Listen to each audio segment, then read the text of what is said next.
What up, people? Pusha Wild Black here, and this is our weekly NBA show. I am here with Anthony Joslin, Push 101 host.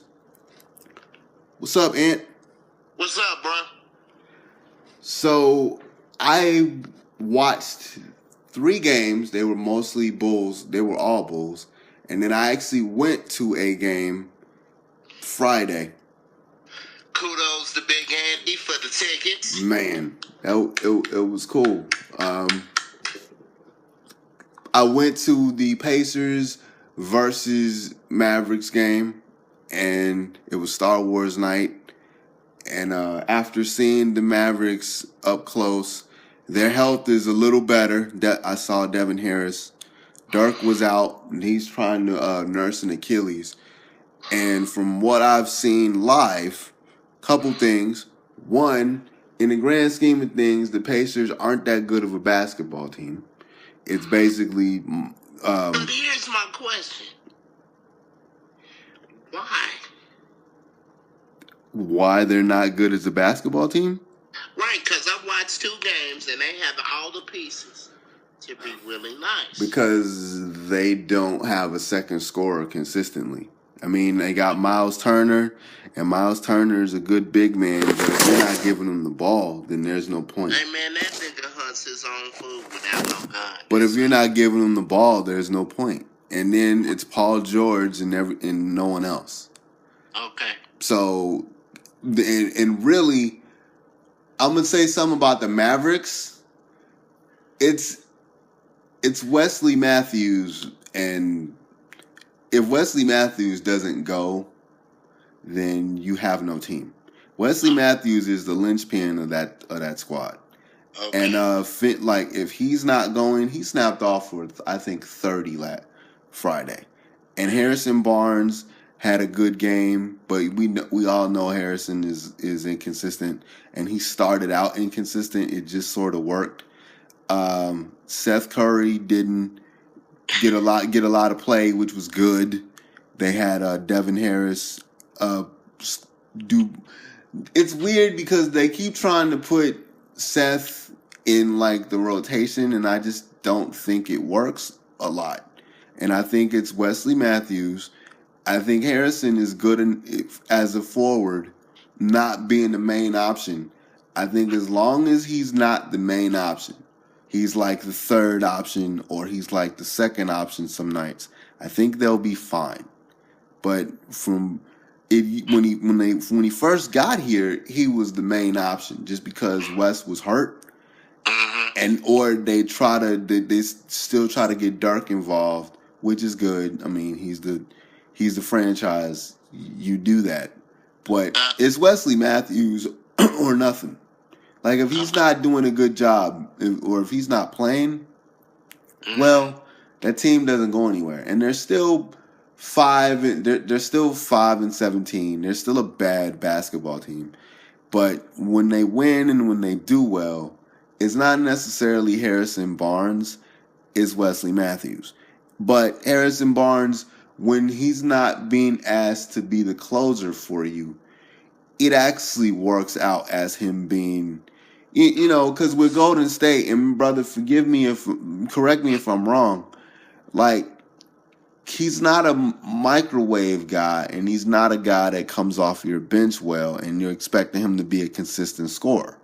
But for me, it seems like in Dallas, for him to be the most effective, he has to be with somebody else. He can start, but I just don't think he's the dude that, when I need a basket, give it to Harrison Barnes. See what I'm saying? He's not that go-to dude. Yeah, but he's a good second banana, and I think he'll be fine as a second banana. And I'm not dissing him. I just think he would just be better if they focus the offense around Wesley Matthews. And there's a guy named Finley Smith, hyphenated brother. He's really good too. And right now he's coming off the bench. I don't really like that brother coming off the bench but I think he's not going to beat out Wesley Matthews. But there's like a log jam in that position. But he's really good off the bench. He had some bench scoring for him, and it was really close. The game was really close, and then the Mavericks were able to pull away. And for Indiana, they weren't. It was basically Paul George trying to do everything, and it wasn't. It didn't really work out that way. But the presentation of the Mavericks game was good. There was a lot of corny stuff because it was Star Wars night, but it was a good game. For the Bulls, because I've been kind of watching the Bulls, and those are they got a win last night. Yeah, they did. But you could tell that was personal. Yeah, it was. Because D-Wade lost his mind. he snapped off that game. It wasn't even like, bro. It was D-Wade basically going up against Dragic, and he destroyed Dragic, man. But it was still close. It shouldn't have been as close as it was. Right. It seems like you're never satisfied with your bullies, man. Because they don't guard. It's like Miami can't close. That's a young, interesting team, but they can't close. You should be able to kick them in the mouth. Speaking of which, check out the 7-footer lineup. Whiteside is on that. Whiteside had a good game. Last Sunday I watched the Bulls piss a game away against Portland. What's the guy's name? Harkless. Yeah, Harkless. Harkless. Thank you. He dominated that game down the stretch. I can see why they let Wesley Matthews test free agency, because that dude is good. And they basically was Olay defense. No one really wanted to guard. And this is my problem with the Bulls. They don't guard. And they play down to their competition. And which is why you can lose by 25 against the Mavericks, and then Rajon Rondo is throwing towels at people, and then he gets suspended. Okay. And then they get their butts handed to them. They get their butts handed to them by Detroit when they shouldn't have, by 10. That shouldn't happen. And then when you play against San Antonio, then it seems like you know what you're doing. When you play against San Antonio, it's like, oh, we can guard today. Yeah. We can guard today. We can defend. We can do what we do, and we can win by 5. And everything is wonderful. And then you let Miami, hang around and kind of, and almost win. Like, if they knew how to close, man, like you had Josh McRoberts trying to handle the ball, and the ball gets stripped away. Then you got Dragic, trying to close the game, and he's handing off to people, and they're not expecting the ball. Miami just is young and they can't close. That's why the Bulls won last night. It wasn't like the Bulls won because they're just a better team than Miami. No, which they are, but it wasn't like they didn't put their foot on their neck, you know what I'm saying, to show that they won. It was Miami's just young and they don't really know what to do yet. And Dragic isn't really that dude or if he is, they're not letting him take over games. Right. Because the Josh McRoberts play, there was a play where Josh McRoberts had the ball at the top of the key. Any big man knows, especially if you don't really have handle, to wait for a guard to come open and hand the ball off to a ball handler. Any big man knows this. He decides to go coast to coast and he loses the ball. And he's like, I got fouled. And he's like, no, you didn't get fouled. You lost the ball because you can't dribble like that. So to me, I watched that game and I'm sitting there like, why couldn't you just D-Wade was the only one that really showed up last night. And D-Wade and Butler had 50. They combined for 59 points, but Butler's points were kind of quiet as compared to D-Wade. because D-Wade was basically, I'm going to Dragic all day. Mm-hmm. And he dominated that game. But I really didn't. I mean, I checked out some things. There's some news that, LeBron drops 40, 44. Chris Paul drops 20 points and 20 assists. I need you to speak on what happened with the Grizzlies and the Warriors, because they lost by 21. The Grizzlies and the Warriors were simply this. Most of their glue guys most of the glue guys that the Warriors used had nights off. 4 dudes had nights off, and they just were not hitting shots. Mm-hmm. It was the once a year clunker game, and I'm pretty sure the next time they play the Grizzlies, they're not gonna be in this situation. But it was terrible to see, and pretty much it proves the point that Kevin Durant can get 20 points without even thinking about it, because he basically got 20 points with just not even thinking about it. But the game that I want to focus on, and actually this is going to be my push shot of the week too, is the Warriors and the Clippers. Yes, you had thoughts. Okay. The game was simply this.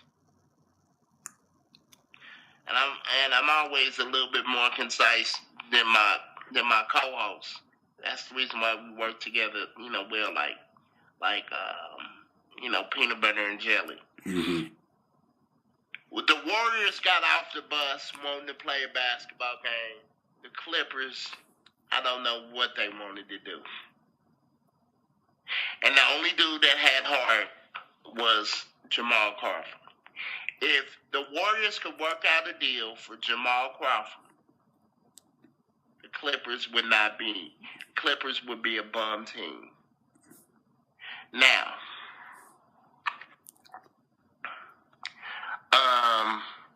this is gonna be the shortest one we ever did, because I'm pretty much done after this.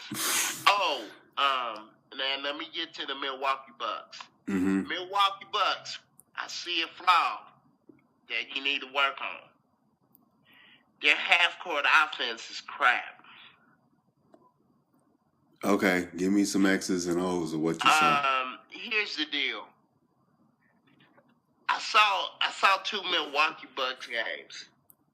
Saw one game where the Greek Freak is just grabbing the board, taking it coast to coast, dishing, doing a lot of good things. But when you don't let them run the fast break, they don't know how to play. They don't have a closer. Well, they do. Jabari Parker is getting to that role, but here's the thing. The greatest asset that they have, he doesn't know how to play in the half-court sets. That's what happens with a lot of run and gun teams anyway. That's one of the ways to beat them.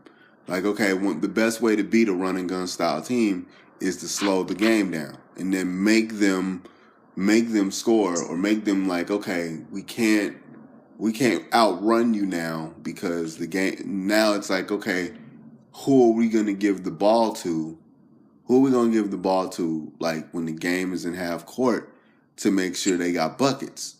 And what makes, because everybody's running and gunning now pretty much. So what makes what makes Houston different, or what makes Golden State different, or what makes, just whatever run and gun team possible is, when you slow the game down, do you have somebody that can handle and they can make their own shot in a half court? To be honest, I beg to differ with you. I watch Golden State a lot. Mm-hmm. Golden State simplifies the game.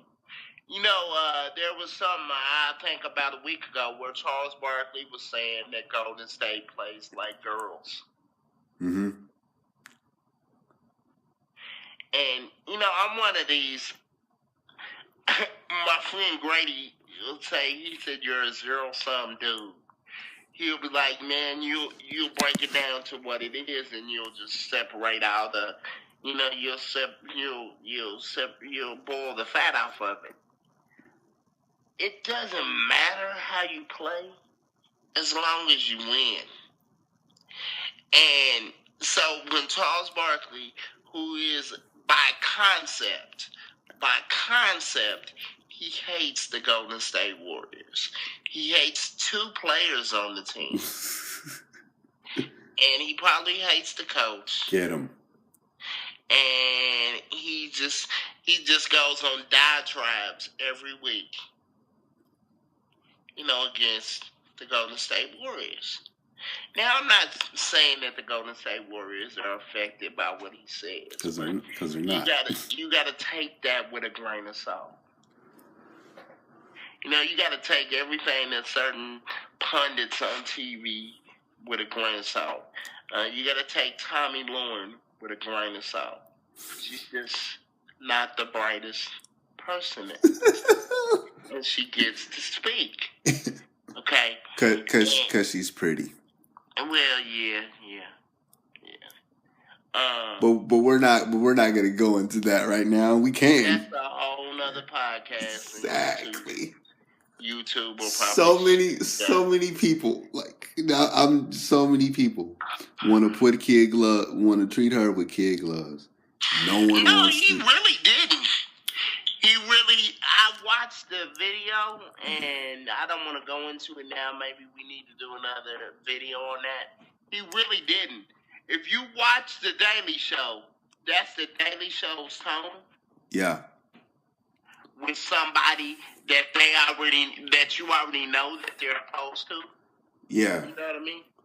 So, in that way, I think Trevor Noah handled it. But if it was Jon Stewart, the tone would have been different because Jon Stewart would have destroyed her in a different way. Yeah, but it would still would have been a tone where you would be like, oh, she can come back, or she would want to come back, to the show. See, whereas I think a lot of people wanted to, and we'll get back to basketball in a second. I think a lot of people wanted him to just go double barrel and mean, and and he can't do that. He's not doing that. He can't do that. And but you were talking about Charles Barkley with a grain of salt. Yeah, Charles Barkley, Stephen A. Smith, you take them with a grain of salt with most of the things that they say. Well, a lot of the thing with you've been to Maverick games, but so you already know this, but I'm gonna go ahead and break it down for those that have never been to an NBA basketball game or have never been to a Maverick game. Like when you go in the bathrooms, they have, because ESPN is the radio thing. So when you go, they have the TNT broadcast on in the bathroom. They have the ESPN pregame show in the bathroom. Okay. So before the game starts, they have the pregame stuff. They have the ESPN pregame stuff in the bathroom. So while they're on a break, they do the national. They do the national advertising for ESPN, like Mike and Mike,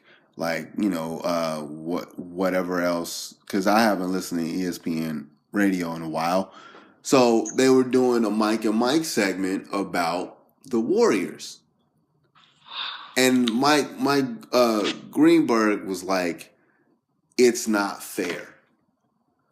He was just saying the Warriors are unfairly good. It's not fair. He goes, I don't dislike them, but I don't like how they're constituted because it's not fair. It's not fair how good they are, and it's just this is gonna be a theme, but it's just so what? They had money to get Kevin Durant. They were already really good, and people don't understand. The Golden State Warriors were not built as a super team. It just, you got a once-in-a-lifetime shooter in Stephen Curry who, when he's unconscious, you can't beat him. You know what I'm saying? You have, if you look at the main factors of that team, Steph Curry, right? Like, just his shooting range is impossible. You can't guard that. He's shooting half court shots like they're jumpers. That's not like that's not something that Golden State did that was unfair. You know what I'm saying? They lucked up and got like one of the greatest shooters ever when it's all said and done. Klay Thompson is a perfect complement to him. You know what I'm saying? You found Draymond Green because the Bulls were stupid because he should have been a Bull, but that's a whole other thing. The Bulls passed on Draymond Green for stupid stuff, for stupid reasons. So you had Draymond Green. Draymond Green is that perfect point forward that can defend multiple positions, that really doesn't have to worry, that really doesn't need to score. And they got money to get a guy, and basically Kevin Durant basically said, I like how they play. We bonded over Bible study in the World Championship game. Amen. And there's been, and by the way, shout out to League Pass. If NBA wants to send us League Pass free for next year, we'll take that. Thank you. Shameless plug. I know, right? Since I've been watching them on League Pass, I've heard several interviews where Kevin Durant was saying how last year you would watch them, and he said, we're scouting them, and I'm playing for OKC, and I'm thinking to myself, this is the way you should play basketball. Right. And now, I really can't fault him for what I did, what he did, and I stand and defend him now even more than what I did before. He's trying to become a more efficient, a better basketball player. He was trying to get more open shots. He was trying, and he's also trying to prove a point. I can go 10 for 6 and still get 20 points. No, I can go 6 for 10 and still get 20 points. Shots fired. I'm just saying. Yeah. Shots fired. And that's what it is, and that's what it was. I just don't care. I just don't. Like, these are people, these are adults. These are people that want to get better jobs, man. And this is a better job. I just don't understand. Like, okay, when you looked at how the Heat was built with the big three originally, on paper, that's not fair. On paper, it's not fair. You know what happened the first year of the Heat? Dallas won because they were outcoached. Now, this is a different situation because I like Steve Kerr as a coach, and the coaching staff is a problem. But I don't think there are people that can outcoach the Warriors.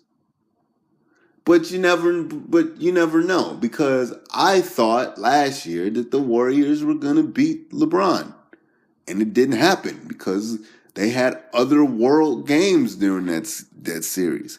It's basketball, man. Sometimes things happen, but I just don't like they're unfairly constituted. No, they're not. The Golden State Warriors drafted well, found guys that fit their system well. You found, basically they weren't getting anywhere with Mark Jackson. I wouldn't say that, bro. Well, what I mean is, I don't think. I think 10 years from now we're gonna come out and we're gonna hear the other side of that. Other side of the story. I understand, but They felt okay. Let me rephrase then. They felt like they needed a change from Mark Jackson. Now I like Mark Jackson as a coach. I do. And I like him as an analyst. I just sometimes I kind of wish him and Jeff Van Gundy would stop sometimes because they kind of take over the broadcast a little bit, and they don't really focus on like he co-signs a lot of Van Gundy foolishness on the broadcast. Sometimes he does and sometimes he doesn't. And it's just like, why are you co-signing him? But I digress. They felt they needed a change.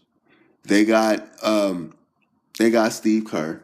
Steve Kerr, not necessarily, this isn't a new system, but Steve Kerr changes the system a little bit, and they win a championship. And they almost would have won too, but again, two otherworldly basketball players had crazy performances. You never know what happens, man. You never know what's going to happen in the finals or in the playoffs. You know, they don't seem to be what's scary for them to me. They don't like this year, barring injury and barring somebody being a G-string diva, they're gonna get that ring. Okay. But do you feel it's unfair? I don't feel that it's unfair. Like most things in America, it gets down to business. It's what's good for business, what's bad for business.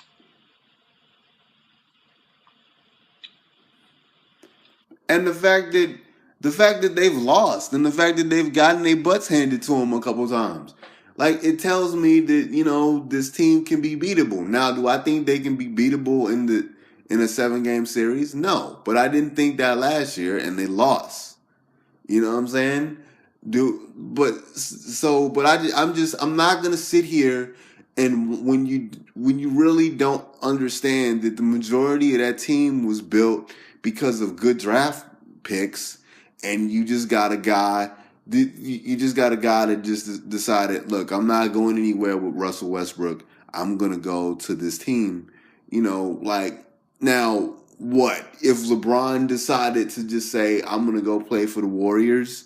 You know, like, would it be unfair then? Would it? I mean, like, what would I just don't like the whole they're unfairly constituted. No, they're not. This team didn't go out. This team didn't go out and buy. You know, they didn't go out and like plan to get this dude. This dude wanted. The team was already good, championship level, because they knew how to draft well and they knew how to find guys, and they took a chance on a coach that worked. And Kevin Durant was like, I want to play here now. That's not unfair. Yeah. That's not unfair. And that's very lazy. To me, that's lazy on Mike Greenberg to say that that's unfair. That's a talking point. See, that's lazy sports radio right there. That's lazy. Wow. It is. Wait a minute, guys. They moved the camera back to the fire alarm. That's why.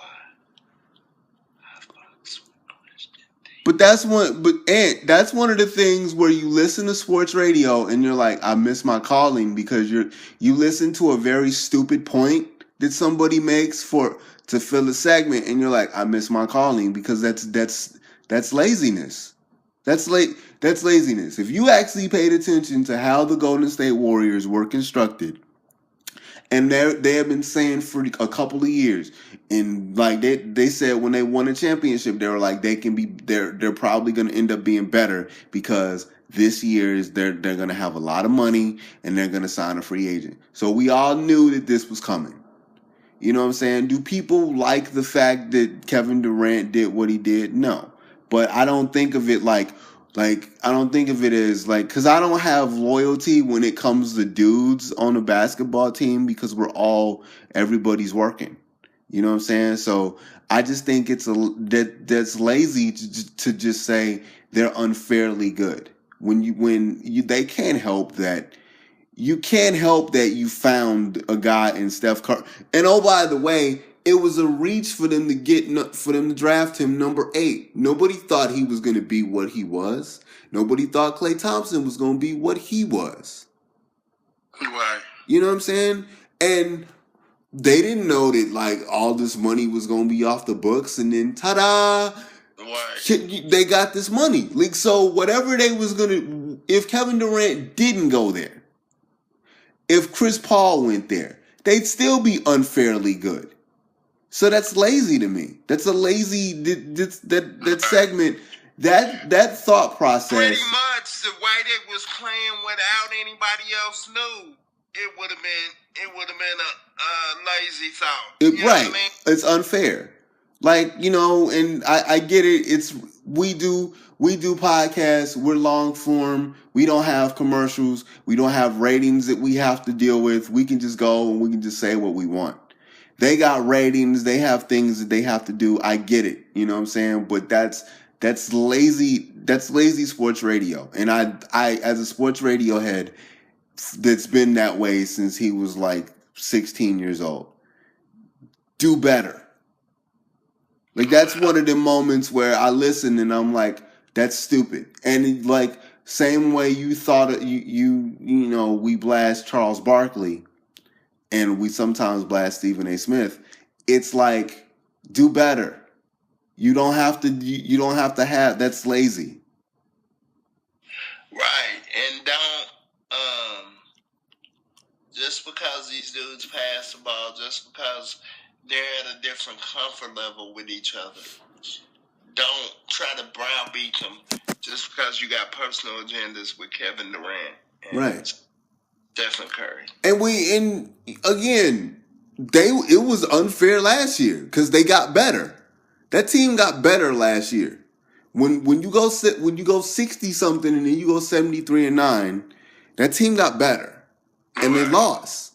So it's like, okay, during the regular season, yeah, boom, it's not fair. You can make that stupid argument if you want to, but you don't know what's going to happen in the playoffs. You don't know if Steph's going to hurt his leg because he has to have leg issues.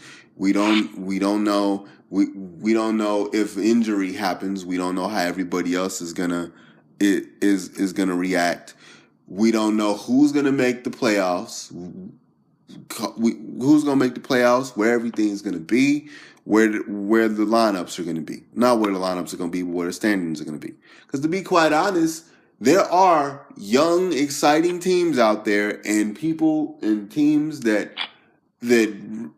like, I thought Minnesota was going to be better than what they're currently showing. Thursday against Toronto. Toronto won that game, but I saw some stuff that I liked, and I saw some stuff that made me remember the reason why I picked them to be my dark horse to make the playoffs. I might be wrong. It might end up being the Lakers. It might end up being the Lakers. It might end up being Houston. You never know. Okay? But just watch the games. Just watch the games and enjoy what's happening. Right. Because, like, I honestly thought they would have won last year. They didn't. Everybody just Well, no, I didn't automatically put them in. But here's the thing. I don't want the refs to make a knee-jerk decision, because that whole suspending Draymond was BS. For the kick? Yeah. Okay, what was their rationale, bro? What was their rationale for doing that, man? Because I'm not. Cause you don't remember what happened. I remember what happened, but he had a history of doing it before, and what's the name acted like he was about ready to die. LeBron did, and LeBron runs the league. Oh, you talking about the finals? Yeah. Because didn't they make a rule this year about that? Well, no, they didn't. Because they still haven't said nothing about him kicking what's the name in the face. Yeah, because I thought his agent was talking about I thought his agent was talking about that. His agent was talking about like the kick and stuff. You know who his agent is? Who is his agent? His agent is the same as LeBron's agent, Rand Paul. Oh, that's wow. So, to be honest, I mean, I'm gonna say this, and you might not like it. If I'm Draymond Green, Rand Paul wouldn't be my agent anymore. Mm-hmm. Because he's got an automatic. And who you gonna be loyal to? LeBron or Draymond Green? Yep, I feel you. You know, but can we end it with the thought of the week? Yep. Okay.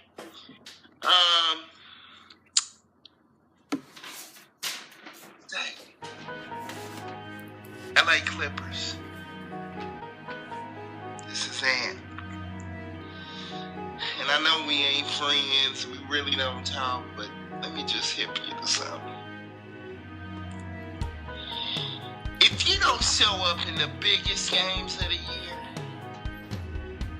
it doesn't matter what you do against Toronto or Milwaukee or Miami, it doesn't matter. You need to start showing up in the bigger games. And the Warriors will always dominate you. You gotta stop being G-string divas and become basketball players. The only dude on your team that has heart is Jamal Crawford. I wish that we could have traded two of our young up-and-comers for him to come to Golden State. Because if he comes to Golden State, we got a nuclear warhead first five, and then we got a microwave with a fork in it coming off the bench. You know, one of the young guns that would fit perfectly for this. Hey man, Jamal Crawford been in there like 17 years, bro. 17, yeah. 90. Well, 90. Was it 90? Yeah, it was 98. It was 98. 98 or 99. Wow. Yeah, because I remember. Hey, man. It was him and Ron Artest came out the same year. Yep. Salute Jamal Crawford. Ball out. Yep. Salute you, my guy. Yep. You know who would have been perfect for the Clippers? Who? Harrison Barnes. Well. I'm not trying to dog Harrison Barnes. I just don't think he's that dude that everybody thought he was. You know what? Go ahead, man. I despise. I mean, Blake Griffin is okay, but he's not. No, he's not. Well, and I'll tell you why he's not okay. Because half of the poster dunks are offensive fouls because he grabs people when he does it. Because his Wait a minute.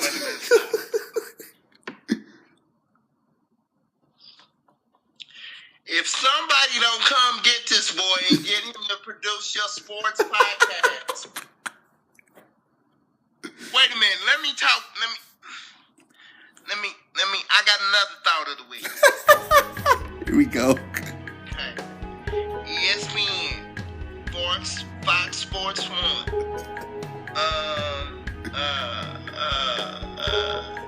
What's the other one? What's the CBS Sports? It is. NBC. Look, I already know the deal. I'm too hot to touch. I got other revenue streams. Yeah. And I need you to put the music on both those, the Clipper one and this one. I got you.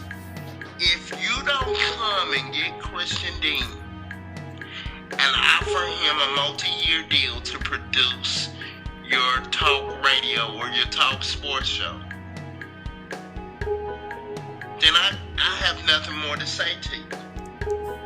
We'll just continue to build this. Because it's a travesty what's going on. That point that you just brought up, nobody ever talks about. Bro, check the. No, I'll give you one person that actually said something. Jason Goff said the same thing years, and and I thought about it, and I was like, you know what? He's right, because remember a couple years ago where he jumped over somebody with they're playing against the Knicks, and he got the ball, and the dude was trying to do a charge, right? The dude was trying to do a charge, and Blake Griffin tried to jump over him. And instead of clearing him, Blake Griffin grabs the dude's shoulder and braces himself on the guy's shoulder. I remember that. You remember that? Anthony, that's an offensive foul. Wow. Not because the dude had his foot set, and not because the dude had his foot set or anything, but that's an offensive foul, because you cannot grab when you jump in the air. You can't use the dude's shoulder or use the dude's chest as a brace so you get up. Again, I'm gonna sum this down and we're gonna close the show out, okay? Mm-hmm. LA Clippers, all besides Jamal Crawford, you're soft. You gripe too much. Your coach bitches too much. You're also female. You guys should instead of calling it the Staples Center, you should call it the Tampax Dome. Just so wrong. Thank you. I support this message. I approve this message. Christian Dean for Pushing Wild Black Sports. Anthony Joslin, remember, we are that Push 101. We out, people. Later.